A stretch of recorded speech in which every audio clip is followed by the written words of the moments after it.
A very good morning and welcome to our daily devotion. இன்னைக்கு நம்ம பார்க்க போகிறது Proverbs chapter 22 verse 13 to 16. So Proverbs 22வது அதிகாரம் அதில் 13லேருந்து 16 வசனம் வரைக்கும் பார்க்க போகிறோம்.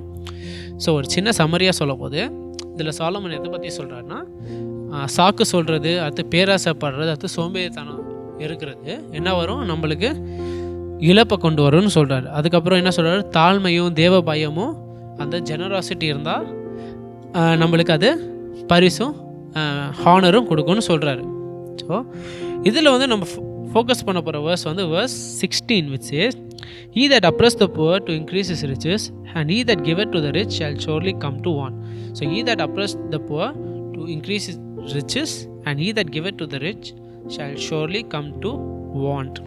ஸோ கொஞ்சம் ஒரு ஸ்லைட்டாக ஒரு டேஞ்செட்டில் போய் ஒரு சின்ன டேக்அவே என்ன இதுலேருந்து விச் இஸ் தாழ்மையும் தேவ பயமும் தேவ பக்தி இருக்கிறது நம்மளுக்கு என்ன வரும், இது நம்மளுக்கு தெரிஞ்சது. ஆனால் அந்த எக்ஸாம்பிள் சொல்ல போது உங்களுக்கு புரியும். ஸோ தாழ்மையும் தேவ பக்தியும் தேவ பயம் இருக்கிறது நம்மளுக்கு என்ன வரும், நம்மளுக்கு ஆசீர்வாதம் கொடுக்கும். என்ன ஆசீர்வாதம்? லாஸ்டிங் ஆசீர்வாதம். ஆனால் என்ன தராது, அது உடனடியாக ஆசீர்வாதம் தராது. என்ன வரும், நம்மளுக்கு லாஸ்டிங் பிளெஸிங்ஸ் கொடுக்கும். ஸோ என்ன சொல்ல வரேன்னா, ஸோ நம்ம எல்லாருக்கும் இந்த கதை தெரியும், த race between tortoise and hair. அதாவது ஒரு டர்ட்டிலுக்கும் ஒரு ரேபிட்டுக்கும் நடக்கிற ஒரு ரேஸு.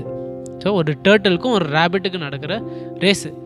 ரேபிட் எல்லாருக்கும் தெரியும் எவ்வளோ ஃபாஸ்ட்டாக போகணும். ஒரு ரேபிட்னா டக்கு டக்குன்னு குச்சி ஃபாஸ்ட்டாக போய்டும். ஆனால் ஒரு டர்ட்டில் வந்து ரொம்ப ரொம்ப ஸ்லோவாக போகும். எல்லோரும் நீங்களே பார்த்துருப்பீங்க, ஒரு டர்ட்டில் நடந்தால் ரொம்ப ஸ்லோவாக அந்த ஷெல்லோட ஒரு ஸ்டெப் வைக்கும், அடுத்த ஸ்டெப் வைக்கும், ரொம்ப ஸ்லோவாக இருக்கும்.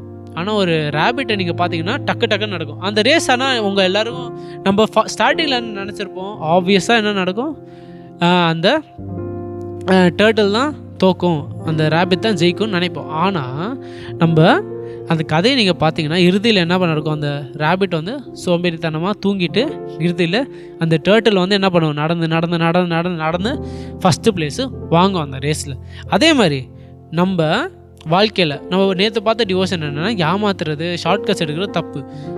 அது ஏன் தப்பு, ஏன் அது பண்ணக்கூடாதுன்னு பார்த்தோம். இன்றைக்கி அதோட ஒரு ஸ்டெப் அப் பேசிக்கலி. இன்றைக்கி ஏன்னா அந்த மாதிரி நடக்காமல் இருந்தால் நம்மளுக்கு என்ன நடக்காது, உடனடி பலன் இருக்காது, உடனே நம்மளுக்கு பலன் கிடைக்காது.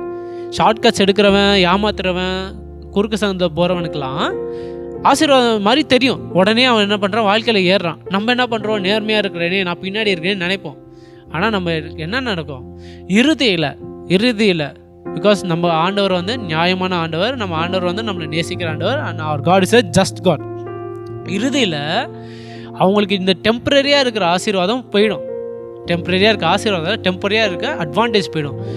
நம்மளுக்கு என்ன இருக்கும், முடிகிற வரைக்கும், இறுதி வரைக்கும் நம்மளுக்கு என்ன இருக்கும், எப்போவுமே அந்த ஆசீர்வாதம் ஒரு தூண் மாதிரி நம்மளுக்கு பலத்தோட நிற்கும். என்ன பண்ணும், நம்மளுக்கு அந்த ஆசீர்வாதம் it's a lasting blessing. It's not a quick fix blessing, but it's a lasting blessing. So நம்ம வாழ்க்கையில் எப்படி அப்ளை பண்ணுறது, நம்ம வந்து என்ன பண்ணக்கூடாது, சாக்கு சொல்லக்கூடாது. நம்ம என்ன பண்ணக்கூடாது, அவன் வந்து அதனால பண்ணால் நான் இப்படி பண்ணுறேன்னு நம்ம ஃபஸ்ட்டு என்ன சாக்கு சொல்லி மனசு கஷ்டப்படக்கூடாது. அவங்க தவறாக செய்து வாழ்க்கையில் முன்னேறாங்களா, ஏறட்டும். நம்ம என்ன பண்ணணும், ஆண்டவரோட பிள்ளையாக நேர்மையாக எவ்வளோ முடியுமோ அவ்வளோ முயற்சியோடு இருக்கணும்.